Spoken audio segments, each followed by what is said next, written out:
Hello दोस्तों, मैं सत्यम कश्यप अपने YouTube channel true coaching classes पे आपका स्वागत करता हूं।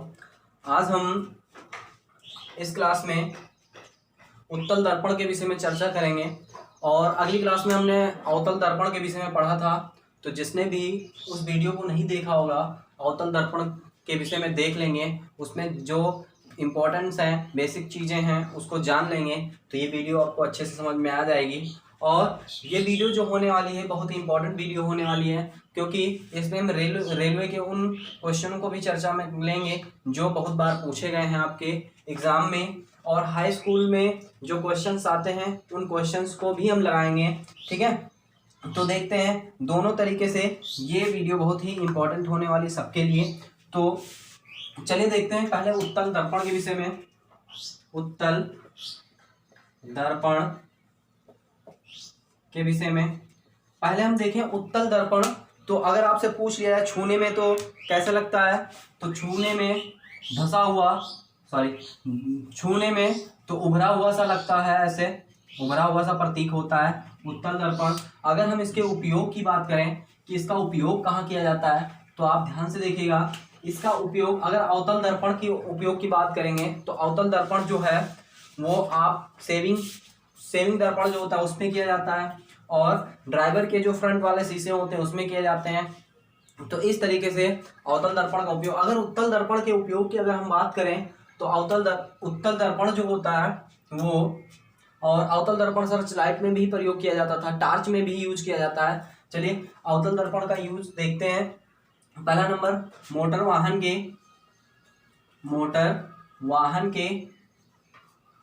के बगल वाले जो शीशा होते हैं, ड्राइवर के बगल वाले शीशे में उसका यूज किया जाता है। ठीक है, मोटर वाहन के बगल वाले शीशे में अगर ड्राइवर जो होता है, ड्राइवर के बगल वाला जो शीशा होता है, ठीक है, उसमें उत्तल दर्पण का प्रयोग किया जाता है। उत्तल दर्पण जो होता है वो किसी भी छवि के ज्यादा क्षेत्रों को वो कवर करता है, क्योंकि वस्तु का जो प्रतिबिंब बनता है वो छोटा बनता है, ठीक है, और सीधा बनता है। वस्तु का प्रतिबिंब क्या होता है, सीधा बनता है और छोटा बनता है, जिससे वो, ठीक है, पीछे के बहुत सारे क्षेत्र को वो क्या कर लेता है, कवर कर लेता है। पीछे के बहुत सारे क्षेत्र आपके दिखाई पड़ते हैं। तो इस तरीके से मोटर वाहन के बगल के शीशे में इसका यूज किया जाता है। अगर और देखें इसका उपयोग, तो स्ट्रीट लाइट में,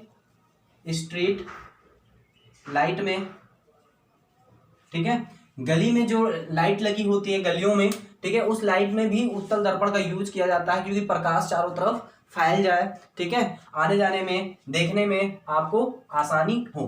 ठीक है, तीसरा नंबर बात करें, ठीक है, तीसरा नंबर अगर बात करें तो टेलीस्कोप, आप जानते होंगे टेलीस्कोप, ठीक है, टेलीस्कोप में भी यूज किया जाता है। टेलीस्कोप में फिलहाल लेंस का भी यूज किया जाता है, तो लेंस और दर्पण दोनों को मिलाकर टेलीस्कोप बनाया जाता है। टेलीस्कोप का यूज कहाँ होता है, अगर टेलीस्कोप का यूज पूछे टेलीस्कोप क्या होता है, तो टेलीस्कोप दूर की वस्तुओं को देखने के लिए हम टेलीस्कोप का यूज करते हैं। ठीक है, पूछ लिया जाए तो टेलीस्कोप दूर की वस्तुओं को देखने के लिए हम टेलीस्कोप का यूज करते हैं। तो ये हुए अवतल दर्पण के उपयोग। मोटर वाहन के बगल वाले शीशे, ड्राइवर के बगल वाले शीशे जो होते हैं, स्ट्रीट लाइट में, ठीक है, टेलीस्कोप में भी इसका यूज किया जाता है। अब देखते हैं उत्तल दर्पण में प्रतिबिंब का बनना। उत्तल दर्पण का प्रतिबिंब का बनना जो एग्जाम में कई बार पूछे गए हैं, चाहे हाई स्कूल में हो, रेलवे में भी बहुत बार पूछे गए इस टाइप के क्वेश्चंस। तो उन टाइप के क्वेश्चंस को हम देखेंगे और किस तरीके के क्वेश्चन आपके एग्जाम में पूछे गए इसको भी देखेंगे। ठीक है, चलिए प्रतिबिंब का बनना, बिंब का बनना, ठीक है। उत्तल दर्पण पहले हम देख लें, ये आपका हुआ उत्तल दर्पण। उत्तल दर्पण का ये क्या हुआ, ध्रुव, ठीक है, जो अगले वीडियो में आपको हमने बताया था। ठीक है, नाम रख लेते हैं Mn, ठीक, Mn एक दर्पण है जिसका ध्रुव है। अब देखिए दर्पण जो इस तरीके से है बना हुआ, तो इसका मतलब आपका जो केंद्र होगा यहाँ, और इसकी फोकस, वक्रता त्रिज्या, फोकस इसी के इस तरफ ही होगा। तो मान लेते हैं इसका फोकस यहाँ है और इसकी वक्रता त्रिज्या यहाँ है। ठीक है, फोकस और थोड़ा आगे मान लेते हैं, फोकस यहाँ है और वक्रता त्रिज्या यहाँ है। ठीक है, तो ये फोकस हो गई, ये एक वक्रता त्रिज्या हो गई। अगर हम चिन्ह की बात करें इसमें कैसे, जब न्यूमेरिकल आप लगाएंगे तो जो चिन्ह का यूज है इसको भी आपको ध्यान से जानना है कि अगर माइनस में होगा, ठीक है, तो क्या प्रतिबिंब बनता है, प्लस में होता है तो कैसा प्रतिबिंब बनता है। अगर आपके प्रतिबिंब माइनस में आता है तो समझ लीजिए वास्तविक बन रहा है, अगर प्लस में आता है तो क्या बनता है, आभासी बनता है। तो ये आप याद रखिएगा। चलिए जब न्यूमेरिकल लगाएंगे तब उसकी चर्चा करेंगे, ठीक है। चलिए अभी देखते हैं इस तरफ जो बनेगा दर्पण के पीछे तो कैसा प्रतिबिंब बनता है, आभासी। दर्पण के आगे जो प्रतिबिंब बनेगा वो कैसा बनता है, वास्तविक, ठीक है। ये पॉलिश कर दी जाती है, किस लिए की जाती है, क्योंकि प्रकाश का परावर्तन हो जाए, प्रकाश इससे ना गुजर पाए, क्योंकि कांच जो होता है वो क्या होता है, पारदर्शी होता है, इससे कांच से प्रकाश बाहर निकल जाता है। तो ये चीज याद रखिएगा। चलिए अगर कह दिया जाए प्रतिबिंब का बनना यदि वस्तु अनंत पर रखी गई हो, पहला नंबर कहा जाए यदि वस्तु अनंत पर रखी हो। अनंत क्या होता है, जहां पर जिसकी दूरी आपको पता ना हो कितनी दूरी पर है। तो देख लेते हैं, वस्तु अनंत पर रखी गई हो तो मान लेते हैं वस्तु यहां पर रखी गई है ए बी, जो आपको पता नहीं है कितनी दूरी पर है, ए बी ऐसे मान लेते हैं, ठीक है, ए बी। अब मान लेते हैं प्रकाश की किरण ऐसे चलती है इस तरीके से, जो कहां पड़ती है, दर्पण पे पड़ती है। कहां पड़ती है, दर्पण पे पड़ती है। और पड़ने के बाद ये क्या होगी, रिफ्लेक्ट होगी, मुड़ेंगी, ठीक है, परावर्तन होगा। तो इस तरीके से इसका क्या होता है, परावर्तन होता है, क्योंकि ना तो इस तरफ फोकस है ना तो वक्रता त्रिज्या है, तो इसका आभासी प्रतिबिंब आपका उस तरफ बनेगा जिस तरफ फोकस होगा और वक्रता त्रिज्या होगी उस तरफ देखेंगे। तो इसको आभास करते हुए प्रतिबिंब जब बनाएंगे तो कहां से मिलाएंगे, फोकस से मिलाएंगे, ठीक है, क्योंकि बहुत दूर था, कहाँ था, बहुत दूर वस्तु रखी हुई थी, इसलिए इसके फोकस पे ये चली जाएगी सीधे, ठीक है। तो अगर यहाँ पर हम लिखना चाहें प्रतिबिंब यहाँ बनेगा इसके फोकस पर जब वस्तु अनंत पर रखी होगी, यहाँ पर आप लिखेंगे जब वस्तु अनंत पर रखी होगी तो प्रतिबिंब कहाँ बनेगा, प्रतिबिंब कहाँ बनेगा, अनंत पर बनेगा। कहाँ बनेगा, सॉरी कहाँ बनेगा, फोकस पर बनेगा। कहाँ बनेगा, फोकस पर, ठीक है। और फोकस पर वस्तु से छोटा, वस्तु से छोटा कैसा बनेगा, वस्तु से छोटा, समझ में आया। वस्तु से कैसा बनता है, छोटा बनता है। और कहाँ बनता है, अगर ये से पूछ लिया जाए, आभासी भी बनता है। यहां लिखेंगे आभासी, कैसा, आभासी, आभासी प्रतिबिंब, यहां क्या लिखेंगे, आभासी प्रतिबिंब, आभासी प्रतिबिंब बिंब। और अगर पूछा जाए फोकस पर, कहां, फोकस पर, देखिए क्वेश्चन कैसे पूछा जाएगा, यदि वस्तु अनंत पर रखी गई हो, यदि वस्तु अनंत पर रखी गई हो तो, यदि वस्तु अनंत पर रखी गई हो तो वस्तु का प्रतिबिंब कहाँ बनेगा। ऐसे क्वेश्चंस कहीं भी किया जा सकता है आपके एग्जाम में, तो उसका प्रतिबिंब कहाँ बनेगा, फोकस पर बनेगा। कहाँ बनेगा, फोकस पर बनेगा, और आभासी प्रतिबिंब बनेगा, और वस्तु से छोटा प्रतिबिंब बनेगा, ठीक है। और कैसा प्रतिबिंब बनेगा, सीधा कि उल्टा, तो ये भी बता सकते हैं आप कैसा प्रतिबिंब बनता है, सीधा। कैसा प्रतिबिंब बनता है, सीधा। किस पर, उत्तल दर्पण में वस्तु का प्रतिबिंब हमेशा कैसा बनता है, सीधा बनता है, ठीक है, समझ में आया। अब दूसरी स्थिति अगर हम देख लें, कैसे स्थिति, दूसरी स्थिति अगर हम देखते हैं तो ये भी इंपॉर्टेंट है, ये भी इंपॉर्टेंट है। दूसरी स्थिति न्यूमेरिकल लगाएंगे उसमें भी आपको दिया जाएगा किरण आरेख खींचने के लिए, तो इसीलिए इसको समझा रहे हैं सही से। और रेलवे में तो ये पूछा गया है यदि वस्तु अनंत पर रखी जाएगी तो उसका प्रतिबिंब कहाँ बनेगा, उत्तल दर्पण में, तो आपको बताना है कहाँ बनेगा, फोकस पर बनेगा, ठीक है। तो अब देखते हैं, यदि वस्तु, ठीक है, यदि वस्तु अनंत और ध्रुव के बीच में, ध्रुव के बीच में हो, ठीक है, इस तरीके से वस्तु रखी गई हो तो, ठीक, इस तरीके से वस्तु रखी गई हो। मान लेते हैं ये आपका क्या था, दर्पण था, ये आपका क्या था, दर्पण था। ये आपका हो गया फोकस, ये हो गई इसकी वक्रता त्रिज्या। ठीक है, इस तरीके से थोड़ा और आगे बढ़ा लेते हैं इस तरफ। ठीक, ये हो गया आपका दर्पण। कौन सा दर्पण? उत्तल दर्पण, अवतल दर्पण। तो ये सारी चीजें हम आपको अपने वीडियो में बता चुके हैं। उत्तल दर्पण के विषय में, अवतल दर्पण के विषय में बहुत ढेर सारी चर्चाएं हो चुकी हैं, तो उसको जरूर देख लीजिएगा। और अभी आगे देखते हैं। यदि वस्तु अनंत और ध्रुव के बीच, ये आपका ध्रुव हो गया, मान लेते हैं अनंत इसके आगे था तो यहाँ बीच में रखा गया है। अनंत और ध्रुव के बीच में वस्तु रखी गई है ए और बी के रूप में। किसके रूप में? ए और बी के रूप में वस्तु रखी गई है। इस तरीके से वस्तु रखी गई है। अब यहाँ से अगर हम किरण खींचें इस तरीके से, जो आपके कहाँ पड़ती है? दर्पण पे पड़ती है। दर्पण पे पड़ने के बाद ये क्या होगी? परिवर्तित होगी। कहाँ होगी? परिवर्तित होगी। अब इसकी फोकस तो यहाँ है, फोकस, ये हो गया इसका फोकस, ये हो गई इसकी वक्रता त्रिज्या। इसको अगर हम मिला दें ऐसे, ठीक है, ये चीज। अब ये किरणें जो मिलेगी तो फोकस की तरफ जाएंगी, क्योंकि किरणें पड़ने के बाद तुरंत कहाँ मुड़ती हैं? फोकस की ओर मुड़ती हैं। लेकिन ये वस्तु इतनी करीब थी, ध्रुव और अनंत के बीच में थी, तो दूसरी किरण जो आएगी उसकी प्रतीक होगी कहाँ से? वक्रता त्रिज्या पर। ठीक है, उसकी दूसरी किरण हम बनाएंगे, कहाँ पर प्रतीक होगी? वक्रता त्रिज्या पर। ऐसे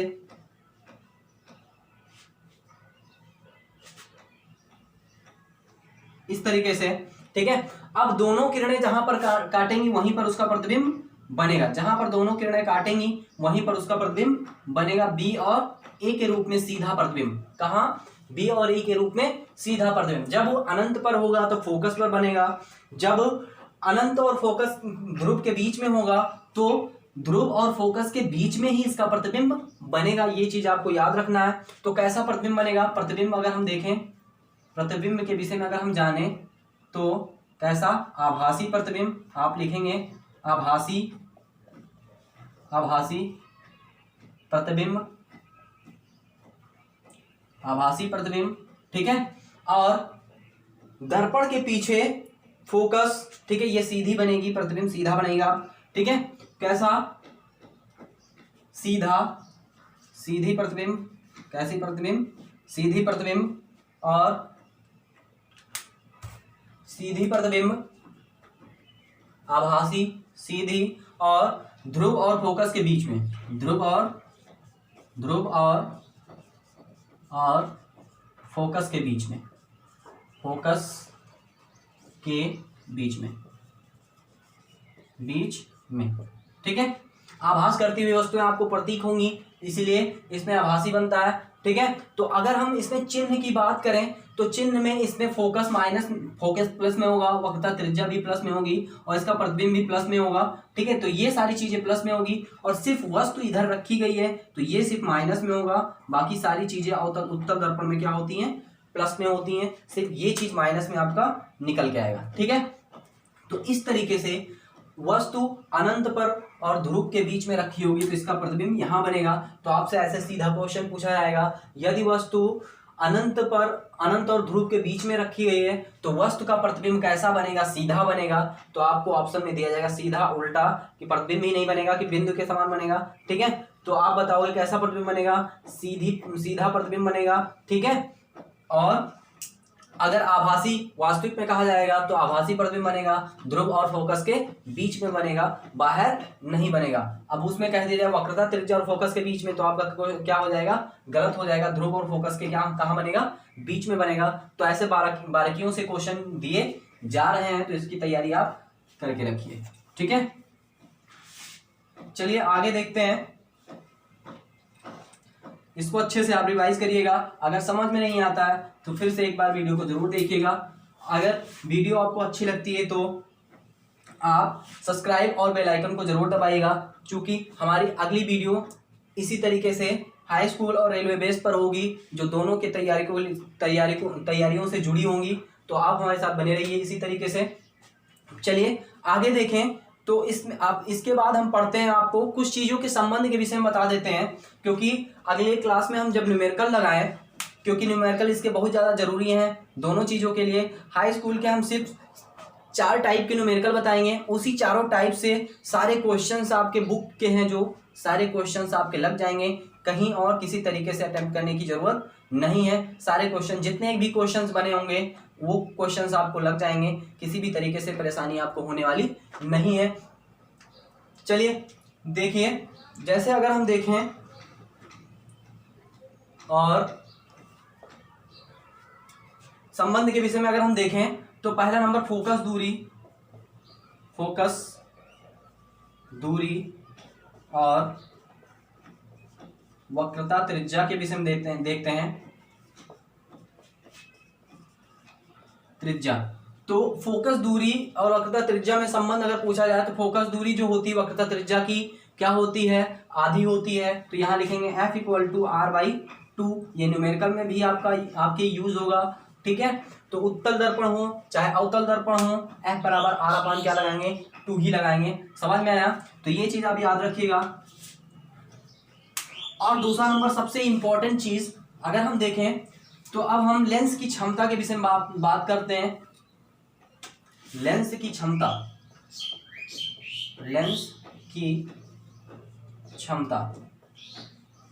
ठीक है। लेंस की क्षमता को P से प्रदर्शित करते हैं, पावर, ठीक है। लेंस की क्षमता को P से प्रदर्शित करते हैं। P इक्वल, अगर फार्मूला देखें P बराबर होता क्या है, तो 1/, क्या होता है, F होता है। क्या होता है, 1/F। डायप्टर क्या होता है, डायप्टर, ठीक है। तो डायप्टर जो होता है इसका मात्रक होता है, अगर पूछ लिया जाए, कई बार क्वेश्चन आपसे किया भी गया है, लेंस की क्षमता का मात्रक क्या होता है, डायप्टर होता है। एक डायप्टर बराबर पूछ लिया जाए तो मीटर में हमेशा इसको व्यक्त किया जाता है। डायप्टर को किसमें व्यक्त किया जाता है, मीटर में। तो डायप्टर इसका मात्रक भी दिया जा सकता है, फार्मूला भी आपसे दिया जाता है। जब न्यूमेरिकल लगाएंगे तो इसमें हम क्वेश्चंस भी देखेंगे। अगर जैसे एग्जांपल के रूप में ले लें, 30 सेंटीमीटर अगर फोकस दिया गया है, 30 सेंटीमीटर अगर फोकस दिया गया है तो P की वैल्यू निकालना है।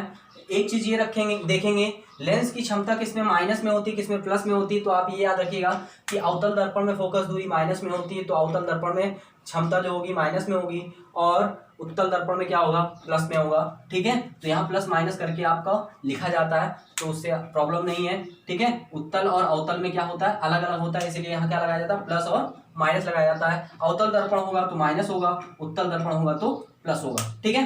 तो ये चीज समझ में आया आपको। चलिए देखते हैं, जैसे अभी 30 दे दिया जाए तो P बराबर आप लिखोगे 1/F 30, क्योंकि ये मीटर में दिया है, किसमें दिया है, मीटर में, और ये है किसमें, सेंटीमीटर में। तो इसको आपको चेंज करना पड़ेगा हर हाल में, मीटर को सेंटीमीटर में चेंज करोगे, 1 मीटर में 100 सेंटीमीटर, 0 0 कैंसिल हो जाएगा। 10 को अगर हम 3 से भाग कराएंगे, 3×10=3 सेंटीमीटर आपका आंसर निकल आएगा। ये इसकी क्षमता है कि लेंस की क्षमता कितनी है, 3.33 सेंटीमीटर, जब उसकी फोकस दूरी कितनी है, 30 सेंटीमीटर। समझ में आया? इस टाइप के क्वेश्चंस आपके रेलवे में दिए गए हैं, पूछे भी गए हैं, ठीक है। तो इसको आप अच्छे से तैयार कर लीजिएगा। और हाई स्कूल के भी बुक में ये क्वेश्चंस दिया गया है, आप बुक उठा के देख लीजिएगा। चलिए अगले क्वेश्चंस पे अगर आए, अगले तरीके से आए तो और क्या पूछा जाता है,